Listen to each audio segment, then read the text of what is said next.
नमस्कार दोस्तों, बीएसएनएल में हाल में चर्चा का विषय बना हुआ है VRS voluntary retirement scheme. Third PRC जो लगने वाली थी, जो पे रिवीजन होने वाला था उसका, तो चर्चा के विषय बने हुए कुछ एक। और ये एक माहौल गर्म होता जा रहा है कि वीआरएस आ रहा है या नहीं आ रहा है।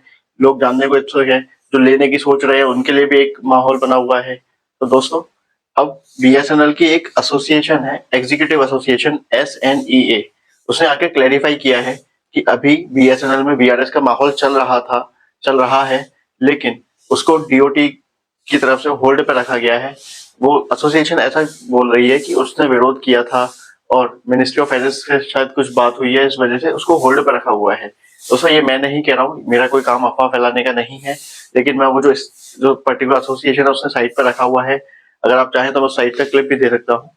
उस साइट पर से निकाल के लाया हूँ कि अभी इस मैटर को डीओटी, डिपार्टमेंट ऑफ टेलीकॉम, ने होल्ड पे रखा हुआ है कि बीएसएनएल पे वीआरएस आएगा या नहीं आएगा, और वापस इस मैटर को बीसीजी पे भेज दिया है। बीसीजी यानी Boston consultancy group, Boston consultancy group. दोस्तों, बीसीजी, बीएसएनएल ने हाल में ही बीसीजी के साथ 132 करोड़ रुपए का जो है वो एग्रीमेंट किया है। दोस्तों, ये एक इम्पोर्टेंट खबर इसलिए भी है क्योंकि आप चाहे बीएसएनएल में वर्किंग एम्प्लॉय हो, आप चाहे रिटायरी एम्प्लॉय हो या पेंशनर्स हो, ये इम्पोर्टेंट वीडियो आप सभी के लिए है, क्योंकि बीसीजी जो रिपोर्ट तैयार कर रही है, जो बीएसएनएल के साथ काम कर रही है, ये सबके काम आने वाला है। बीएसएनएल के एम्प्लॉयज के लिए, बीएसएनएल के रिटायरी एम्प्लॉयज के लिए, बीएसएनएल के पेंशनर्स के लिए, और बीएसएनएल के स्टेक होल्डर्स यानी कस्टमर्स के लिए, गवर्नमेंट के लिए भी, और बीएसएनएल के मैनेजमेंट के लिए भी। क्योंकि बीसीजी आज से 3 साल तक के जो रोड मैप है वो तैयार करेगी बीएसएनएल का, जिसमें वो रेवेन्यू की बात करेगी, टारगेट्स की बात करेगी, और अलग अलग नए नए इनोवेशन की बात करेगी, नई नई अप्रोचेस की बात करेगी कि बीएसएनएल में क्या क्या नई अप्रोच आनी चाहिए। दोस्तों, मेरा जो आज का टॉपिक है वो यही है, बीएसएनएल और बीसीजी का एग्रीमेंट। दोस्तों, बीएसएनएल ने जो बीसीजी के साथ कॉन्ट्रैक्ट किया है, उसमें क्या क्या कॉन्ट्रैक्ट टर्म है, बीसीजी किस तरीके से काम करेगी, उसका एरिया क्या रहेगा काम करने का, और उससे बीएसएनएल को क्या बेनिफिट मिलेगा। तो आज का टॉपिक हमारा यही रहेगा। और दोस्तों, इस वीडियो को इतना शेयर करना, क्योंकि ये वीडियो बीएसएनएल एम्प्लॉयज के लिए तो इम्पोर्टेंट है ही है, लेकिन बीएसएनएल के पेंशनर्स के लिए भी बहुत इंपॉर्टेंट है, क्योंकि बीएसएनएल के पेंशनर और बीएसएनएल के एम्प्लॉयज को ही बेनिफिट मिलेगा डायरेक्ट जब बीएसएनएल प्रॉफिट में आएगा, बीएसएनएल अच्छा करेगा, क्योंकि उनको पे रिवीजन अच्छा मिलेगा, उनकी वर्किंग प्रोफाइल अच्छी होगी, और उनके जो पे रिवीजन में जो डीए वगैरह मिलेगा, जो उनको इंक्रीमेंट मिलेगा, जो थर्ड पीआरसी या फोर्थ पीआरसी लगेगी, तो वो उनके काम में आएगी। तो दोस्तों, without wasting time, let's start the topic. दोस्तों, आज का जो हमारा टॉपिक है वो है बीएसएनएल का agreement with BCG, detailed analysis. जो बीएसएनएल एग्रीमेंट किया है बीसीजी के साथ, आज हम उसका डिटेल्ड एनालिसिस करने वाले हैं। दोस्तों, क्या है ये एग्रीमेंट? बीएसएनएल ने एग्रीमेंट किया है बीसीजी के साथ 132 करोड़ रुपए का 3 साल के लिए। 3 साल तक बीसीजी बीएसएनएल के साथ काम करेगा, रिपोर्ट तैयार करेगा ग्राउंड लेवल पर, और फिर रिपोर्ट देगा बीएसएनएल मैनेजमेंट को, जिसके बेसिस पर डिसीजन लिया जाएगा कि आगे क्या करना है, वीआरएस लाना है या नहीं लाना है, एम्प्लॉयज को कहाँ यूज करना है, एम्प्लॉयज का कैसे यूज करना है, नया एम्प्लॉयमेंट लाना है नहीं लाना है। इस सारी जो रिपोर्ट है वो बीसीजी तैयार करके देगा। दोस्तों, खास बात यह है कि जो 3 साल का एग्रीमेंट हुआ है, इसको 1 साल तक एक्सटेंड और किया जा सकता है। ये 1 ईयर एक्सटेंडेड हो सकता है आगे जाकर। और जो परफॉर्मेंस इंसेंटिव, बीसीजी को 132 करोड़ के अलावा परफॉर्मेंस इंसेंटिव भी दिया जाएगा। अगर परफॉर्मेंस अच्छा होता है तो उसको इंसेंटिव भी मिलेगा। दोस्तों, बीसीजी को जो कॉन्ट्रैक्ट दिया है उसका ऑब्जेक्टिव क्या है? उसका ऑब्जेक्टिव है, पहला, ऑपरेशनल कॉस्ट कम करना, यानी कि जो हमारी इलेक्ट्रिसिटी, हमारी मैन पावर, हमारे जो जो भी खर्चे हो रहे हैं रिपेयर पे, मेंटेनेंस पर, कैपेक्स पर, ओपेक्स पर, तो उनको कम करने का भी एक हमारा टारगेट है, ऑपरेशनल कॉस्ट कम करना। रेवेन्यू को बढ़ाना हमारा जो ऑब्जेक्टिव है, बीएसएनएल ने इस ऑब्जेक्टिव के साथ दिया है कि बीसीजी रिपोर्ट तैयार करे, काम करे, स्ट्रेटेजी बनाए, और रेवेन्यू को इंक्रीज करे बीएसएनएल के। जो नई टेक्नोलॉजीज हैं उसको जो नई नई टेक्नोलॉजीज आ रही हैं उसको बीएसएनएल में डेवलप करवाए। सेल्स और मार्केटिंग को इम्प्रूव करना है, सेल्स और मार्केटिंग बढ़ाना है, सेल्स और मार्केटिंग को इम्प्रूव करना है, कस्टमर के एक्सपीरियंसेस को इम्प्रूव करना है। दोस्तों, बीसीजी हेल्प करेगा स्ट्रेटेजी मेकिंग में। बीसीजी क्या करेगा? ग्राउंड लेवल पर बीएसएनएल की कार्यवाही देखेगा, उसके काम करने की क्षमताएं देखेगा, कैपेबिलिटीज देखेगा, मैन पावर देखेगा, और उसके बेसिस पे स्ट्रेटेजी तैयार करेगा और वो इम्प्लीमेंट करवाएगा बीएसएनएल में। दोस्तों इसके लिए बीसीजी को एक ऑफिस दिया जाएगा, एक ऑफिस बना बीसीजी अपना सेटअप करेगा कॉर्पोरेट ऑफिस में ही, जो कि बीएसएनएल का दिल्ली में है। दिल्ली में जो ऑफिस है उसी में अपना एक सेटअप तैयार करेगा इस प्रोजेक्ट के लिए, जिसमें एक डायरेक्टर को रखेगा और 7 मैनेजर्स। जो पॉलिसी फॉर्मुलेशन होगा उसके लिए एक डायरेक्टर और 7 मैनेजर को रखा जाएगा। दोस्तों ये जो बीसीजी का प्रोजेक्ट है ये 2 फेजेस में जाएगा। बीसीजी के प्रोजेक्ट को 2 फेजेस में रखा गया है, फेज 1 और फेज 2। जहां फेज 1 में उसका काम रहेगा मॉनिटर करंट अप्रोच। वो क्या करेगा, बीएसएनएल में जो भी करंट प्रैक्टिसेस चल रही हैं उसको मॉनिटर करेगा। अब वो देखेगा कि वो अप्रोच सही है या नहीं। उसके बाद जो देखेगा गैप कि कहाँ इम्प्रूवमेंट हो सकता है। लेट्स से कि रेवेन्यू है तो रेवेन्यू में इम्प्रूवमेंट की जरूरत हो सकती है। सपोज एक बंदा जो है वो काम कर रहा है लेकिन उसके काम करने का तरीका थोड़ा ओल्ड फैशन है तो उसमें इम्प्रूवमेंट हो सकता है। तो वो सारे गैप्स देखेगा कि किस किस गैपों को फिल किया जा सकता है, कहाँ का इम्प्रूवमेंट लाई जा सकती है। जैसे इलेक्ट्रिसिटी है, सपोज काम कर रहे हैं हम लोग अपने इलेक्ट्रिसिटी यूज कर रहे हैं तो वो ये देखेगा कि इसके बदले अगर हम सोलर यूज करेंगे तो ज्यादा बेनिफिट है। ऊर्जा पोर्टल जैसे एक एग्जांपल है, या इसके अलावा और भी दूसरे एग्जांपल हो सकते हैं। ओपन ऑफिस का एक कॉन्सेप्ट लेकर आए हैं, तो ओपन ऑफिस बनाकर हम एक ही जगह पर ज्यादातर लोगों को बैठा सकते हैं ताकि इलेक्ट्रिसिटी कंजम्पशन बचे, रेंट की इनकम हो सकती है बचे हुए प्रेमिसेस पे। फेज 2 में दोस्तों ये रिकमेंडेशन देगा कि हाँ हमने ये ऑब्जर्व किया है, हमने ऐसा ऑब्जर्व किया है, उसके बेसिस पर रिकमेंडेशन देगा और बाद में उसको इम्प्लीमेंट करेगा। ये भी बीसीजी का ही काम है। तो यानी कि बीएसएनएल की जो आने वाले जो 3 या 4 साल हैं उसमें जो भी पॉलिसीज बनेंगी वो बीसीजी इम्प्लीमेंट करेगा, यानी कि बीएसएनएल टोटली डिपेंडेंट रहेगा बीसीजी की रिपोर्ट्स के ऊपर। दोस्तों जो टारगेट दिए गए हैं, अब यहाँ बात आती है टारगेट्स की। तो जो टारगेट दिए गए हैं बीसीजी को कि बीसीजी किस तरीके से टारगेट अपना सेट करवाएगा बीएसएनएल में, तो इस जो 132 करोड़ का कॉन्ट्रैक्ट हुआ है उसके बेसिस पे रेवेन्यू जो है, टारगेट में रेवेन्यू 2027-28 तक 35,960 करोड़ 35,960 करोड़ लाने का प्लान है, जो कि हाल फिलहाल है 21,000, यानी कि 21,000 से 35,000 करोड़ लाने का प्लान है। जो ईयर ऑन ईयर बेसिस पे जो ग्रोथ दिखाई दे रही है वो 20% की दिखाई देगी, यानी कि ये लोग जो टारगेट लेके चल रहे हैं वो 20% का अपना ईयर ऑन ईयर बेसिस पे टारगेट लेके चल रहे हैं। ऑपरेशनल कॉस्ट का जो टारगेट है वो हर साल 5% कम करना है। एवरी ईयर 5% कम करने का जो टारगेट रखा है इन्होंने, यानी कि अगर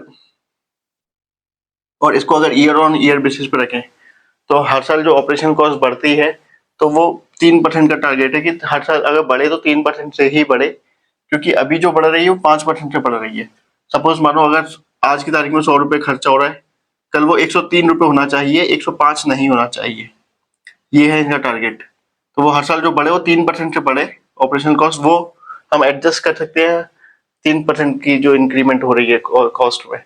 लेकिन अगर 5% से हो रही है तो वो नहीं है, जो करंट की जो आज की तारीख में है वो 5% से बढ़ रही है। दोस्तों इसके अलावा एबिटा मैंने आपको बताया था कि बीएसएनएल का प्रॉफिट में चल रहा है। तो इन लोगों ने जो टारगेट रखा है वो 2027-28 का 12,110 करोड़ रखा है, जबकि करंट में है 1839, यानी कि 1839 करोड़ से 12,110 करोड़ का एबिटा प्रॉफिट लाने का इनका टारगेट है। दोस्तों जो फेज 1 मैंने आपको बात बताई थी, फेज 1 जो इम्प्लीमेंट हो रहा है वो 11 सर्कल्स में इम्प्लीमेंट होगा। 11 सर्कल कौन से होंगे? Kerala, Tamil Nadu, Gujarat, Rajasthan, UP west, UP east, Punjab, West Bengal etcetera. इस तरीके से 11 सर्कल्स को इन्होंने टारगेट रखा है फेज 1 के लिए। तो जो पहली जो प्रैक्टिसेस जो ये इम्प्लीमेंट करेंगे वो पहले फेज 1 11 सर्कल्स में करेंगे, और अगर ये सही बैठता है, बिल्कुल सही फॉर्मुलेशन बनता है, सही इम्प्लीमेंटेशन होता है, तो बाद में ये बाकी 33 सर्कल्स में, यानी कि जो ओवरऑल 33 सर्कल्स हैं उसमें इम्प्लीमेंट कर देंगे। दोस्तों जो प्रॉब्लमेटिक एरियाज देखे हैं, जो बीसीजी की रिपोर्ट में कॉन्ट्रैक्ट में रखा गया है कि जो प्रॉब्लमेटिक एरिया जिसको टारगेट करना है वो है पहला नेटवर्क अवेलेबिलिटी। बीएसएनएल में आज के टाइम पे कस्टमर आ रहे हैं और जैसे जैसे आ रहे हैं वैसे वैसे जा भी रहे हैं। इसका रीजन है नेटवर्क। आज के टाइम पे जब सबको दुनिया को डेटा चाहिए, हमारी भागदौड़ भरी दुनिया में डेटा बहुत जिंदगी का एक हिस्सा बन चुका है, और आज अगर नेटवर्क नहीं रहता तो लोग परेशान होते हैं। तो बीएसएनएल के साथ जो प्रॉब्लम है वो नेटवर्क अवेलेबिलिटी की है। नेटवर्क अवेलेबल नहीं होता कई एरियाज में, तो जो बीसीजी है वो इस वाले एरिया को टारगेट करेगा।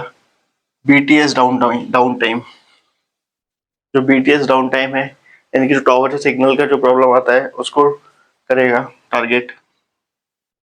कॉल ड्रॉप रेट को कम करने का टारगेट है, क्योंकि कई बार क्या होता है कि हम कॉल करते हैं और हमारे कॉल नहीं लगता, तो उसे भी कम करने का टारगेट रखेगा। एमटीटीआर क्या होता है? Mean time to repair. Mean time to, suppose अगर कस्टमर अपनी कंप्लेन कर रहा है तो उसे रिपेयर करने में जो टाइम लगता है वो 4 घंटे से कम। तो टारगेट है कि हमें किसी भी कंप्लेंट को 4 घंटे से कम में रिपेयर कर देना है, तो मीन टाइम टू रिपेयर जो है वो 4 घंटे से कम रखना है, ये टारगेट है। दोस्तों इसके अलावा जो बीसीजी स्टडी करेगा, जो बीसीजी का स्टडी एरिया होगा वो होगा कस्टमर का रिजोल्यूशन प्रोसेस। जो कस्टमर की कंप्लेंट है उसको जितनी जल्दी रिजोल्व कर सके। कस्टमर का रिटेंशन, बीएसएनएल में कस्टमर आ तो रहे हैं लेकिन जा भी रहे हैं, तो उसको जो रिटेन करना है उसके ऊपर टारगेट करेगा। न्यू एरियाज, इसके अलावा नई नई अपॉर्चुनिटीज देखेगा, नई नई अप्रोचेस देखेगा कि बीएसएनएल और किन किन नई एरियाज में अच्छा कर सकता है। डेटा मोनेटाइजेशन, ये एक नई रेवेन्यू स्ट्रीम बनाएगा। रेवेन्यू स्ट्रीम जिसमें वो डेटा मोनेटाइज करेगा। दोस्तों कैप्चर मार्केट शेयर, बीसीजी का जो एक और पर्पस रहेगा कि बीएसएनएल कैसे अपना मार्केट शेयर ज्यादा से ज्यादा कैप्चर कर सकता है। इसके अलावा getting new customers, BSNL will help BCG will help BSNL to get new customers. दोस्तों इसके अलावा बीसीजी का एक और टारगेट है कि जो नई सेल पॉलिसी बनाई जाएगी, जिसमें अभी हम देखते हैं हाल आज के टाइम पर बीएसएनएल का जो सेल्स है उसका मोस्टली बहुत ज्यादा परसेंटेज जो है वो कमीशन में जाता है, इंसेंटिव्स में जाता है, लगभग 25 से 50% तक। तो दोस्तों बीसीजी का जो टारगेट है वो यही है कि वो जो हमारे जो 25% कमीशन जाता है उसको डाउन करने का, ताकि कमीशन कम जाएगा तो आपकी एक्सपेंसेस कम होंगे तो आपका प्रॉफिट बढ़ेगा। तो दोस्तों ये तो बात हुई हमारी जो कॉन्ट्रैक्ट है, जो मैंने बीसीजी के साथ बीएसएनएल ने कॉन्ट्रैक्ट किया है उसका मैंने डिटेल एनालिसिस बताया है कि उसमें क्या क्या आता है। अब मैं आपको बताने वाला हूँ कि बीसीजी क्या है, बीसीजी क्या काम करती है, और बीसीजी ने हाल में एक इंटरिम रिपोर्ट दी है बीएसएनएल को, तो उस रिपोर्ट में क्या क्या आया है। दोस्तों बीसीजी बीसीजी एक अमेरिकन कंपनी है जिसका नाम है Boston consultancy group. Boston consultancy group क्या काम करता है? ये जो है कंसल्टेंसी का काम करता है, जो जिसका ऑफिस इंडिया में भी है, जो artificial intelligence, new opportunities, new bold opportunities, नई नई अपॉर्चुनिटीज तलाशता है। वो क्या करता है कि डेप्थ इनसाइड किसी भी डिपार्टमेंट में डेप्थ तक जाता है और देखता है कि इसमें क्या क्या और अपॉर्चुनिटीज हो सकती हैं, क्या क्या और आइडियाज आ सकते हैं, हम कैसे मैक्सिमम यूटिलाइजेशन कर सकते हैं इस डिपार्टमेंट का, इनकी रिसोर्सेज का। न्यू अप्रोचेस, नई नई अप्रोचेस, कई बार जो डिपार्टमेंट जैसे बीएसएनएल हो गया, पोस्ट ऑफिस हो गया, रेलवेज हो गया, तो ये जो है पुरानी अप्रोचेस पे काम करते हैं जिनको रीडेवलपमेंट की जरूरत होती है, री इन्वेंशन की जरूरत होती है, नई नई अप्रोचेस की जरूरत होती है। तो ये जो है नई नई अप्रोचेस भी लेकर आता है। अजाइल वे ऑफ वर्किंग, यानी कि जो काम करने का जो नया तरीका है, बिल्कुल एकदम एनर्जेटिक, बिल्कुल एकदम नए तरीके से काम करना से, तो उसकी अप्रोचेस भी ये इम्प्लीमेंट करवाते हैं। ये बीसीजी की जो ऑफिशियल साइट है मैंने वहां से निकाला है। तो वो क्या क्या काम करते हैं, वो आर्टिफिशियल इंटेलिजेंस एक्सपर्ट हैं, वो नए काम करने के तरीके में एक्सपर्ट हैं, वो नए बोल्ड अपॉर्चुनिटीज तराशते हैं हर डिपार्टमेंट में या जहाँ भी उनके जो क्लाइंट होते हैं, क्लाइंट प्लेस पे जाकर। दोस्तों जो उनकी एक्सपर्टीज है, ऐसा वो कंपनी क्लेम करती है, टेलीकॉम सेक्टर में जो एक्सपर्टीज है, टेलीकॉम सेक्टर में जो एक्सपर्टीज है वो नेटवर्क एक्सलेंस की एक्सपर्टीज है इनकी। ये डेटा ड्रिवन करके कस्टमर के बेसिस पर निकालते हैं, डेटा से कस्टमर को तराशते हैं, ढूंढते हैं। नेक्स्ट जनरेशन B2B की इनकी एक्सपर्टीज है, यानी कि बिजनेस टू बिजनेस एक्सपर्टीज है इनकी। Beyond core opportunities, beyond core opportunities मतलब जो आप काम कर रहे हैं, जैसा हमारा बिजनेस चल रहा है, जैसा बीएसएनएल चल रहा है, तो उस पर जो अपॉर्चुनिटीज है वो तो हम सबको पता है, लेकिन उसके अलावा जो वो कहाँ कहाँ मैक्सिमम यूज कर सकता है, तो वहां से वो अपॉर्चुनिटीज तराशते हैं नई नई। बैलेंस शीट ऑप्टिमाइजेशन, ये वर्ड आजकल बीएसएनएल में बहुत कॉमन है, क्योंकि जो इंडियन टाइम्स ने रिपोर्ट में भी लिखा था, इकोनॉमिक टाइम्स ने भी लिखा था कि बैलेंस शीट अप्रोच जो ऑप्टिमाइज करने के लिए, बैलेंस शीट को और स्ट्रॉन्ग करने के लिए बीआरएस लाया जा रहा है।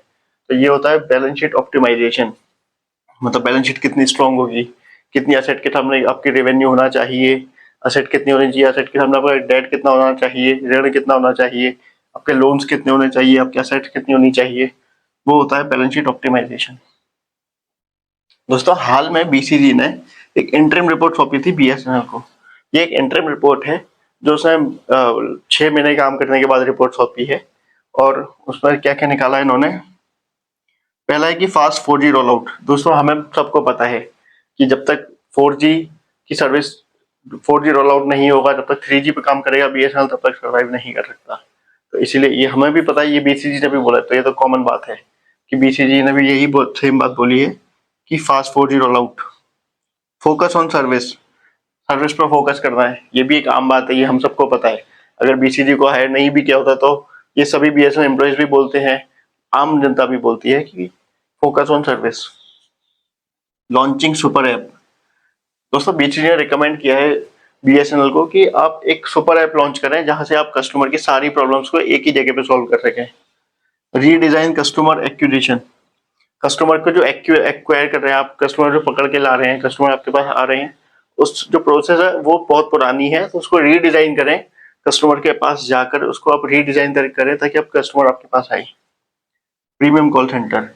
दोस्तों हम सबको पता है, हम सब देखते हैं कि आज हम बीएसएनएल के ऑफिस में जाते हैं तो क्या होता है, वहाँ वही पुराने लोग बैठे होते हैं, 4-5 पुराने लोग बैठे होते हैं। वो जो बीएसएनएल के सीएससी है, जो कस्टमर सेंटर है, उसकी हालत बहुत खराब है, तो वो आपको सही करने की जरूरत है। तो वही आपको सेम बात जो है बीसीजी ने बोला है, प्रीमियम कॉल सेंटर आप डेवलप करें।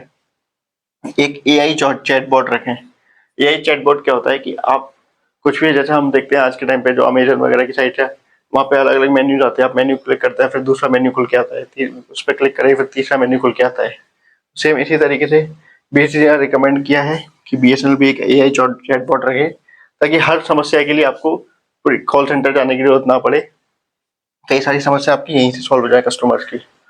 दोस्तों उन्होंने जो बीसीजी ने एक और चीज बोली है कि ईबी एंटरप्राइज बिजनेस जो है बीएसएनएल का, उसको प्लेटिनम कस्टमर जो है, उसमें ईबी में जो प्लेटिनम कस्टमर है जिनका टर्नओवर 500 करोड़ रुपए से ज्यादा है, उसके लिए एक अलग से टीम तैयार करें। क्योंकि जो जो आपकी टीम है वो जो नॉर्मल कस्टमर को डील कर रही है, वैसे ही प्लेटिनम कस्टमर को डील करे, वो जस्टिफाइबल नहीं है।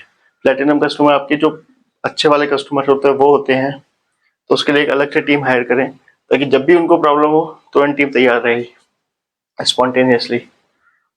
दोस्तों जो बीएसएनएल का बीसीजी के साथ जो कॉन्ट्रैक्ट है, ये रखा है 3 साल के लिए, जो एक्सटेंडेड हो सकता है 1 ईयर के लिए, मैंने आपको बताया था स्टार्टिंग में। लेकिन अगर बीएसएनएल को उसकी रिपोर्ट या काम पसंद नहीं आता तो 3 महीने का नोटिस पीरियड देके बीएसएनएल ये कॉन्ट्रैक्ट खत्म भी कर सकता है। बीएसएनएल के पास ये राइट है। दोस्तों हम सब चाहते हैं कि बीएसएनएल रिवाइव करे, बीएसएनएल के कस्टमर बढ़े और मार्केट शेयर बढ़े, ताकि बीएसएनएल के जो एम्प्लॉइज हैं, जो जो उसके पेंशनर्स हैं, उनका भी जो है सैलरी पैकेज बढ़े, जो उनका वेतन आयोग जो रुका हुआ है वो भी बढ़े। दोस्तों बीसीजी ने रिपोर्ट तैयार की है, बीसीजी एक्सपर्ट है, मैंने आपको बताया कि कॉन्ट्रैक्ट में क्या क्या है, बीसीजी क्या काम करती है, किन चीज़ों में एक्सपर्ट है, और बीसीजी ने जो हाल में रिपोर्ट दी है उसका क्या लॉजिक है या उसमें क्या क्या पीछे सार है। दोस्तों अब बात यह है कि बीसीजी की रिपोर्ट तो इम्प्लीमेंट हो जाएगी, बीएसएनएल कर भी देगा, लेकिन उसको इम्प्लीमेंट कैसे करते हैं, कितना इफेक्टिवली इम्प्लीमेंट होता है, वो बहुत ज़रूरी है। मैं आशा करता हूँ कि बीएसएनएल बहुत अच्छा करे, तरक्की करे। दोस्तों आपको ये वीडियो कैसा लगा हमें कमेंट बॉक्स में बताइए और चैनल को सब्सक्राइब कीजिए। धन्यवाद।